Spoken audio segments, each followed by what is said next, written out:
Uma ótima tarde a todos. Começamos agora a segunda edição do Agricultura BR desta segunda-feira, dia 13 de junho, data especial, dia de Santo Antônio. Então você acompanha todas as informações no Brasil e nos países vizinhos pelas antenas parabólicas, sistema digital analógico, NET Claro TV nos canais 190 e 690, pela Blue TV em todo o país, acompanha pelo Facebook do Canal do Boi no mundo todo e todas as páginas que compartilham o nosso programa. Meu agradecimento especial a todas. Você também pode nos acompanhar pelo portal sba1.com, portal do agronegócio brasileiro, notícias e informações, aquilo que você precisa saber, você acompanha em sba1.com. E se você está no Paraguai, está nos acompanhando pela Nel TV, sejam todos bem-vindos, um prazer tê-los por aqui. E falo agora do relatório de oferta e demanda do Departamento de Agricultura norte-americano. Nós trazíamos esses destaques nas edições da sexta-feira, não estava presente, Jorge Zaidan estava por aqui, mas a gente trouxe ele nos fechamentos da terceira edição, trouxe no podcast Agrodinheiro, fiz o podcast de fora, você acompanhou todas as informações, e o Brandalize tinha até participado comigo do podcast, principalmente trazendo as informações. Mas esse é um relatório que não trouxe muitas alterações assim. Em relação à soja, por exemplo, tivemos ali números para os Estados Unidos muito parecidos com aqueles que foram apresentados em maio. Uma estimativa de produção em 126 milhões, 280 mil toneladas. Os números relacionados aos principais players, eu destaco Estados Unidos, Brasil, Argentina, eles meio que tiveram uma manutenção daquilo que tinha sido apresentado. Os números globais, sim, talvez ali tenha algumas alterações, ligeiras alterações em relação a, principalmente, produção total e os estoques finais globais que nós tivemos na apresentação desse relatório na sexta-feira, o segundo da campanha 2022-2023. Já o relatório para milho, por exemplo, ele trouxe ali 5 milhões de toneladas a mais de produção, e aí isso também traz um impacto para o mercado. De qualquer forma, tivemos ali cenários que têm mostrado para nós situações diferentes, principalmente nas negociações na Bolsa de Chicago. Eu vou ver se eu consigo conversar agora com o Vlamir Brandalize, que vai participar do programa conosco. Se o Brandalize não estiver pronto, não tem problema, daqui a pouco eu falo com ele. Mas antes, então, você vai acompanhar comigo como é que vem os negócios com soja na Bolsa de Chicago. O fato é que na sexta-feira nós tínhamos soja em Chicago fechando em queda, um relatório neutro, mas soja fechava em queda na sexta-feira. Hoje vinha com um novo recuo. Você vai acompanhar comigo agora como é que estão as posições de mais curto prazo negociadas com soja em Chicago. Veja que a queda é expressiva, a queda é forte, né? Soja que chegou a quinta-feira a fechar com 17 dólares e 40 centes o bushel. Nós temos agora 17 dólares e 5 centes mais 6 o bushel, queda de 2,28%. Também temos a posição de agosto vindo agora com a posição a 16 dólares e 23 centes o bushel, queda de 2,35%. Posição de setembro, 15 dólares, 41 centes, mais 4 por bushel, são os negócios que nós destacamos agora para a soja, vindo agora a setembro com essa posição, 15 dólares, 41 centes, mais 4 o bushel, com 2,70% de queda. Novembro, 15 dólares, 17 centes, mais 4 o bushel, queda expressiva de 3,24%, são os negócios que nós temos agora com relação à soja na Bolsa de Chicago. É o que nós destacamos agora aqui na Agricultura BR. Vamos dar uma comparada no dólar, né? Nós temos queda muito expressiva para a soja em Chicago, já a gente vai dar um jeito de falar com o Brandalize. Você tem aqui dólar com alta forte também, então nós temos questões econômicas agora financeiras bem expressivas, 2,39% de alta para a moeda norte-americana, R$ 5,10 mais 7. Então, nós temos aqui uma situação de dólar vindo com alta forte. Então, nessa conta que nós trazemos aqui diariamente no Agricultura BR, você sabe muito bem que isso pode trazer alguma compensação, mesmo com soja recuando em Chicago neste momento. Eu volto a lembrar, relatório de sexta-feira foi um relatório neutro do Departamento de Agricultura norte-americano, mas desde então nós estamos vendo algumas mudanças de postura, mudança de posição, em especial através de fundos de investimentos que atuam na Bolsa de Chicago. Acompanhe comigo agora como é que estão os números em relação aos portos brasileiros. Nós temos os portos aqui no Brasil, eu tenho números para junho e julho. Aqui fica bastante fácil de explicar o que nós temos, né? Por que nós temos posições negociadas desta forma aqui. Porto de Santos, R$ 201 a saca de 60 quilos para entrega neste mês, portanto em junho. Paranaguá vem com R$ 201 a saca no mês de julho, para entrega no mês de julho, lembrando que o pagamento é sempre cerca de 30 dias posterior. Grandes Corretora trazendo os destaques dos valores sendo negociados. Então ficou muito claro, fator de compensação aí, dólar dispara no Brasil. Com esse dólar disparado, mesmo com soja de Chicago perdendo o patamar de $17,40, $17,30, inclusive $17,20, agora está ligeiramente acima dos $17 o bushel, ainda assim temos soja em alta no Brasil, mais uma vez acima dos R$ 200 a saca. São as informações aqui do Agricultura BR.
Bom, e daqui a pouco nós vamos conversar com o Vlamir Brandalize, com análise do mercado da soja e também do milho aqui no Agricultura BR, mostrando principalmente como que os números apresentados trazem referências distintas para as negociações internacionais, e aí oferta e demanda alterou-se levemente, mas os preços, aí sim, alterações bastante expressivas. Vamos saber se o Brandalize está pronto aqui comigo. Se estiver pronto, o pessoal pode me dar um ok aqui. Vou conversar com o Brandalize, então, antes de ir para o intervalo. Agora sim, Brandalize, conseguimos falar. Eu estava falando aqui para o pessoal que nós tivemos, quinta-feira, um relatório de certo modo neutro. Era uma expectativa de não ter um relatório com grandes alterações, mas ainda assim tivemos ali alternâncias em relação a estoque global, também a oferta global de soja, mas não o suficiente para ver soja cedendo tanto. Como é que você analisa esse relatório que foi apresentado, em especial, primeiramente, para a soja, né, que trouxe números para os players Estados Unidos, Brasil, Argentina, praticamente iguais, né? São pouquíssimas alterações. Como é que você avalia esse relatório? Boa tarde, seja bem-vindo. Boa tarde, Fabiano. Boa tarde a todos. Olha, Fabiano, o relatório em si, se a gente olhar o quadro americano, ele veio muito ajustado, né? Porque ele veio com estoque bem baixo, né? Abaixo das expectativas, né? Então, estoque americano baixo. Estoque 2022-23 também baixo para os Estados Unidos. Então, esse fator, ele trouxe um apelo levemente positivo. E o quadro mundial veio dentro das expectativas, sem novidades. Não trouxe novidade para o Brasil, nem para a Argentina, não trouxe novidades também lá para a China, manteve tudo quase sem alterações. Então, esse fator, ele teve um leve apelo na semana passada, porque a semana passada o pessoal acabou dando mais intenção lá, vendendo um pouco de posições de trigo, o farelo estava bem forte, puxando o farelo, daí ajudou o grão, e já na sexta-feira nós tivemos liquidação do óleo, liquidando forte, e acabou empurrando a soja para baixo no fechamento da semana. Então, o relatório em si, que nem você já comentou, ele veio quase nulo, né? Então, tinha fatores positivos, ao mesmo tempo já tinha fatores que não influenciavam grande coisa, então não teve um peso importante. A semana está começando já diferente, né? Porque o pessoal já esqueceu o relatório, né? O relatório já ficou no retrovisor aí, Fabiano. Agora o mercado já começou a olhar, ele já começa a dar mais atenção à safra americana. Agora nós estamos aí nesse começo de semana com 3 pontos importantes aí já Já o relatório ficou de lado, porque o relatório todo mundo sabe, vai ser um fundamento bom, não tem espaço para a soja despencar violentamente lá e cair 100 pontos ou mais, mas também nós estamos começando uma semana com fatores negativos dominando. Nós temos aí o clima americano, que foi no final de semana bom para o pessoal plantar, uma expectativa que no final da tarde o plantio venha bem acelerado, aí acima de 80%, alguns já apontando 85%, então plantio dentro da normalidade com a soja e o milho já praticamente fechando o plantio. E nós temos aí nova crise lá na China, com mais lockdown, né? Então atrapalhando o movimento. E isso, quando acontece, como nos anteriores, eles ficaram quase 2 meses parados lá, e aí não compram muito, né? Porque os navios ficam muito tempo para descarregar, e daí não há aquela movimentação, e eles vão trabalhando com estoques que eles têm. E hoje tem mais um fator negativo. Veja, nós começamos uma semana aí. Semana passada foi uma semana muito boa, mas essa semana está começando com todos os fatores mais importantes negativos. E nós estamos com o dólar aí, aqui no Brasil, com uma forte alta. Então, isso também reflete lá. Então, veja, temos o câmbio brasileiro aqui em forte alta, reflete negativamente sobre Chicago. Temos o clima americano, que começou a semana também favorável, foi bem no final de semana, também negativo. E agora essa situação da China com um novo lockdown aí, em função do Covid. Então, 3 fatores negativos, são 3 fatores que eles não têm um fundamento de ficarem negativos efetivamente, porque o dólar pode mudar a qualquer momento, amanhã ou depois já voltar, o lockdown chinês vai passar, com certeza, e o clima americano que a gente vai mandar agora que vai mandar lá no mercado. O pessoal vai começar a olhar mais para dentro dos Estados Unidos agora, Fabiano. Ô, Brandalize, eu estou acompanhando os dados. Hoje a gente acordou, né? Até por conta de sexta-feira, ter tido a apresentação de dados da economia norte-americana bastante negativos, né, em relação à inflação, em relação à geração de empregos, mas principalmente o processo inflacionário nos Estados Unidos, trouxe ali, né, um certo temor, em especial nesta segunda-feira, trouxe esse temor aí de taxas de juros mais altas nos Estados Unidos, mas de uma forma mais agressiva, né? O mercado está enxergando assim, o mercado financeiro, traz todos esses problemas que você acabou de destacar, um dólar mais alto no mundo todo, e aqui no Brasil vai passando de 5,10 neste momento. Entretanto, isso está nos trazendo a soja, ou mantendo a soja, acima de R$ 201 no porto. Neste momento, apesar de soja de Chicago estar em queda, e temos aí fatores extracampo, né? Extra-mercado da soja, dando as pontuações. Momento bom de comercialização aqui no Brasil, apesar de toda esse cenário mais turbulento? Exatamente, é mais uma semana boa, provavelmente semana passada foi uma semana boa, teve muitos negócios, e essa semana nós estamos começando com todos os fatores efetivos negativos para as cotações em dólares lá fora, mas como a gente tem que vender em reais aqui dentro, e ainda nós estamos, que nem você citou, está bem acima aí dos R$ 200, 201, 202, 206 para agosto, então no Porto, né, levando sempre em consideração o Porto, as posições estão boas, como também para 2023, as posições do Porto 2023, se a gente olhar tanto dólar em reais, elas também estão boas.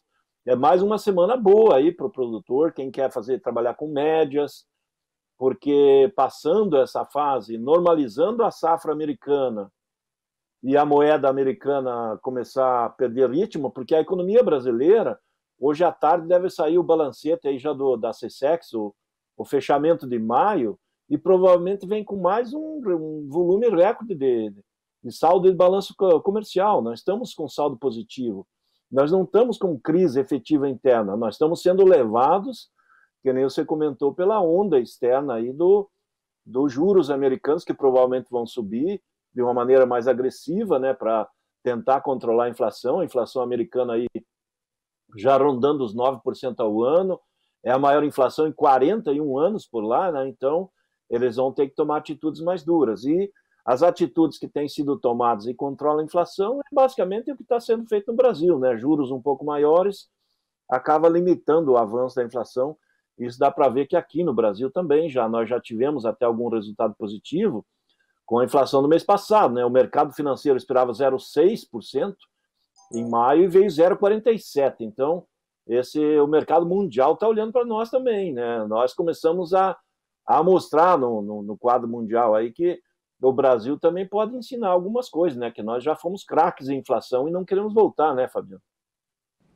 Pois é, o problema é que essa aceleração de taxa de juros também segura, de certo modo, o crescimento econômico do país, mas pelo menos impede endividamento, né? O que é algo bastante grave também, que acaba afetando boa parte do país. Mas temos então um cenário interessante para a comercialização de soja por mais uma semana, pelo menos por enquanto, com essa sinalização de dólar mais alto por aqui.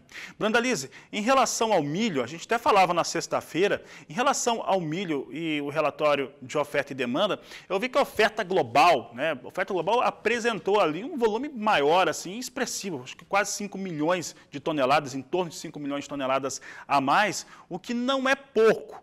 Mas isso muda muito aquilo que nós tínhamos antes desse relatório de junho? No caso do milho, não, né? Porque quando a gente fala 5 milhões de toneladas em 1 bilhão e 200 milhões de toneladas, ele é muito pequeno, né? E esse ajuste de 5 milhões, ele ficou muito atrelado aí a uma nova revisão de estimativa para a Ucrânia. E a Ucrânia ainda está numa indefinição, ela não consegue nem embarcar o que sobra de grãos do safra passada, então está toda ela meio atrapalhada. Ainda há a safra inteira para andar lá na Ucrânia, o clima, por enquanto, está dentro da normalidade, mas ainda tem riscos, né, de seca, tem problemas aí nas lavouras da Ásia em geral, tem problema na China, tem problema na Europa para cá, na parte ocidental da Europa. Então, o ambiente do milho, ele só essas 5 milhões de toneladas, eu acho que não reflete grande coisa não para o quadro geral. E, por enquanto, vamos ver o que o USDA vai trazer no final do mês, né? Se ele mantiver a área que foi estimada em 36,2 milhões, e a produção aí que é projetada em 366 milhões e 800, está dentro de uma normalidade, que é uma safra menor, né? O ano passado eles escolheram quase 384 milhões de toneladas. Então, esse pequeno ajuste positivo, eu acho que não pesa muito, não. Ele tem um efeito mais psicológico, momentâneo, de aumento da safra, da oferta, do que efetivamente nos fundamentos dela, né? Porque nós certamente vamos consumir mais, né? Que com o petróleo nesses patamares aí perto de 120 dólares o barril, a demanda de etanol no mundo, e a maior parte dela é atrelada a milho, ela certamente vai crescer. E por enquanto o USDA ainda nem atualizou números para cima de uso de milho lá nos Estados Unidos para etanol em 2023. Provavelmente eles vão produzir bem mais, porque ele está bem competitivo, né, para mistura. Existe esse fator aí das sanções aí contra a Rússia, né? Então o pessoal vai tentar usar um pouco mais de biocombustíveis, aí o caso do etanol. Então ainda tem muita coisa para acontecer, e esses 5 milhões eu acho que não refletem muita coisa, não. Muito bem, Vlamir Brandalize, eu agradeço a sua participação aqui no Agricultura BR. Um grande abraço a você. Um abraço, boa semana, Fabiano, boa semana a todos. Uma ótima semana, Vlamir Brandalista. O Vlamir acabou encerrando falando a respeito do milho. Falamos de dois assuntos importantes. Chegou agora, soja. Em relação ao momento, temos soja caindo em Chicago, dólar disparando no Brasil. O cenário continua bom para você aqui no país vender soja. Estamos vendendo e recebendo em reais, então aí é R$201 a saca no porto, meu amigo, então temos um bom momento. Uma outra questão que ele traz aqui para nós é em relação à produção de etanol lá nos Estados Unidos, acaba suprindo, né, absorvendo essa produção maior de milho, lembrando que pelo menos 1/3 do milho norte-americano, e é uma produção ali na casa de 350 milhões de toneladas, pelo menos 1/3 é para a produção de etanol.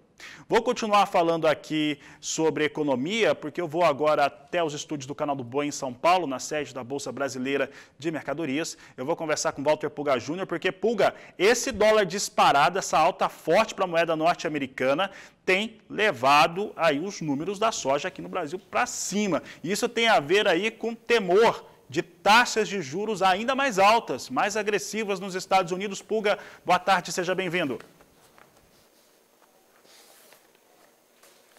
Boa tarde a você, boa tarde a todos. De fato, a preocupação agora é que os juros nos Estados Unidos devem mesmo disparar. Ocorre que há uma expectativa em todo o mercado internacional de que esta semana o Federal Reserve, o Banco Central dos Estados Unidos, anuncia aí uma alta na taxa de juros de 0,75 ponto percentual. E o mercado já reage rapidamente a isso. Veja, neste momento o dólar frente ao real sobe 2,22%, já opera a R$ 5,09, não é o valor mais alto do dia, veja, agora há pouco passava de R$ 5,13, por pouco não se aproximava aí da faixa de R$ 5,14, e não há como esperar uma queda do dólar frente a outras moedas. Isso não ocorre apenas frente ao real, a valorização do dólar. O dólar tem valorização também no mercado internacional. O chamado dólar índice, que nós sempre repetimos aqui, né? Dólar índice é o dólar comparado com as moedas mais fortes do mundo. Vamos ao painel?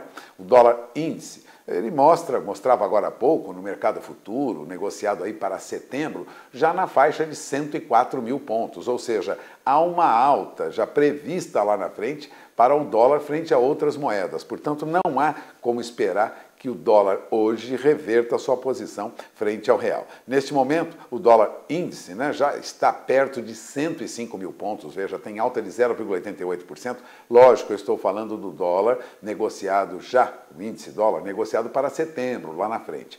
É a sinalização que os operadores de mercado dão, Fabiano, para a valorização do dólar, que deve continuar. Neste momento, há uma alta lá fora no mercado futuro e há uma alta também frente ao real aqui no mercado à vista. Agora, eu gostaria de informar que o Tesouro Nacional já autorizou os bancos a retomarem o crédito rural subsidiado, que estava suspenso desde fevereiro deste ano e que é uma preocupação dos produtores rurais, né? A Secretaria do Tesouro Nacional, enfim, enviou na sexta-feira à tarde um ofício a todos os bancos e instituições financeiras que operam o Plano Safra 2021-2022, autorizando a reabertura de contratação de linhas de crédito rural com juros mais baixos.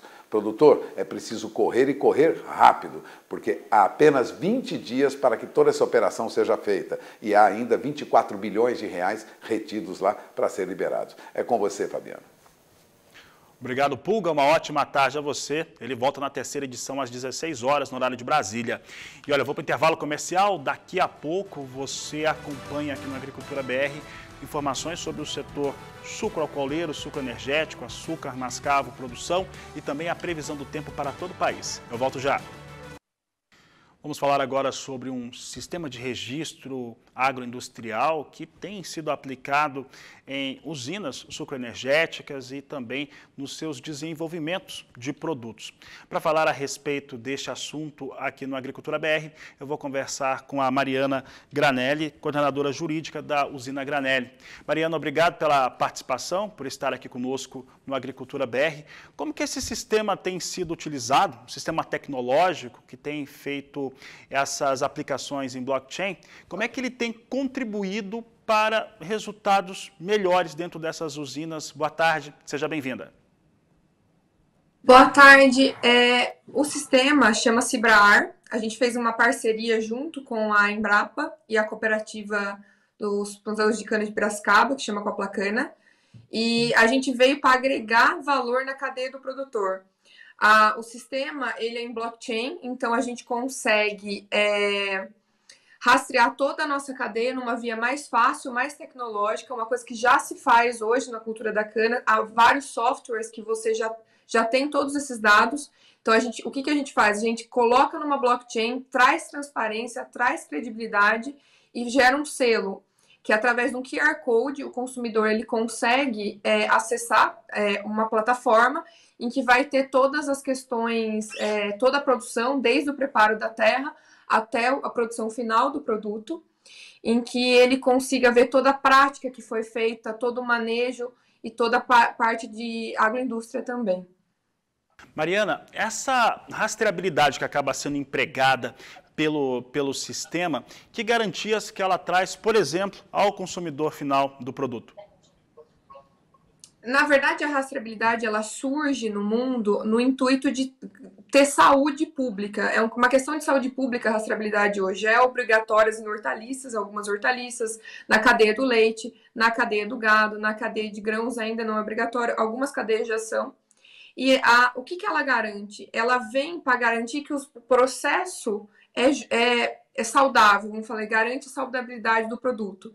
Então, quando você tem questão de saúde pública, ele vem falando, olha, todo o meu manejo foi feito com os melhores padrões de qualidade, na melhor prática de manejo daquela situação. Então, você garante toda a cadeia que traga confiança de que esse produto que você possa consumir não vai fazer mal à sua saúde. A rastreabilidade surgiu no mercado asiático justamente por questão de saúde pública, que a gente está num momento de pandemia, então a gente vê o quanto a questão alimentar é basal no mundo para não se ter doença. O gasto com saúde pública por conta de contaminação alimentícia nos Estados Unidos é em torno de 35 bilhões de reais por ano. Então, você garantindo todos os processos, a nossa análise o nosso açúcar vem com uma análise microbiológica justamente para garantir para o consumidor que o que ele está consumindo não vai fazer mal para ele e, além de tudo, que todos os nossos manejos são baseados no ESG, que tem sustentabilidade ambiental, tem sustentabilidade social, que a gente faz a sustentabilidade econômica também da propriedade, justamente para garantir que todo o processo, inclusive ele, vai se beneficiar consumindo aquele açúcar. Mariana, para encerrarmos a nossa entrevista, em termos de investimento e principalmente o que isso representa de custo na usina, ele tem qual o impacto? O que isso representou em investimentos e vendo também os resultados que ele vai ter em torno da cadeia produtiva inteira até chegar a esse consumidor final? Por nós sermos ainda a gente está no projeto piloto, a gente foi a empresa parceira, nós temos um pagamento de um royalty, é como se fosse uma certificação, um selo mesmo. Então, a partir do momento que você joga seus dados na base de dados da Embrapa, eles trabalham seus dados em blockchain e garantem essa certificação de que o produto está conforme o que se foi estipulado, conforme o que nós estipulamos e as boas práticas hoje do setor sucroenergético estipulou. E se você tiver o processo condizente, você vai ter o diferencial na parte do royalty, como se fosse um selo comum. Tem vários selos já no mercado, o selo da Brink, que a gente também faz parte, o selo Halal, o selo Kasher. Então, é mais ou menos a mesma lógica deles. E só que você consegue agregar valor no produto final. Então, o mascavo, porque a gente trabalha com 3 açúcares, o mascavo era o mais interessante de se trabalhar pelo conceito de saudabilidade que ele tem no mercado hoje. Então, ele vai na esteira dos produtos naturais, então eu consigo ter um valor agregado maior. Se eu trabalhar com outros tipos de produto, que pode ser do sucro energético, talvez eu não consiga ter a margem para pagamento de royalty. Então, a gente tem que estudar quais produtos hoje o consumidor percebe que você atribui um selo, faz sentido ele pagar mais para você pagar também seu custo e a certificação em si, o royalty da Embrapa. Mas a gente estuda, né, a gente estudou muitos anos a questão do mascavo e vê que a aderência do consumidor é ainda maior quando se tem selo. É um mercado ainda nichado, o Brasil não é um mercado maduro para se trabalhar com selos, mas o mercado internacional entende muito bem isso. Os mercados como Europa, Ásia, Estados Unidos veem muito valor. O Brasil ainda tem uma questão de problema de preço, a questão da fome, ainda é uma coisa mais difícil a gente introduzir, mas nos mercados nichados no Brasil, o consumidor ele entende todo o valor atribuído no açúcar. Tá certo. Mariana Granelli, eu agradeço a sua participação aqui no Agricultura BR, no Canal do Boi. Uma ótima tarde a você. Obrigada. Conversamos com a Mariana Granelli, coordenadora jurídica da usina Granelli, falando a respeito desse sistema que traz aí garantias para o consumidor final, principalmente voltado para alguns produtos aí do setor sucroalcooleiro, especialmente o açúcar mascavo. Olha, eu vou para o intervalo comercial, daqui a pouco nós vamos falar de clima, nesse momento aqui quase 1h da tarde, horário de Brasília, em Campo Grande, está uns 12 graus por aqui, daqui a pouco a gente vai falar que as temperaturas devem continuar muito baixas no Centro-Sul. Eu vou para o intervalo e volto já. E as baixas temperaturas seguem no Centro-Sul do Brasil, é por isso que eu trago a participação agora da Julian Marques. Boa tarde, Julian.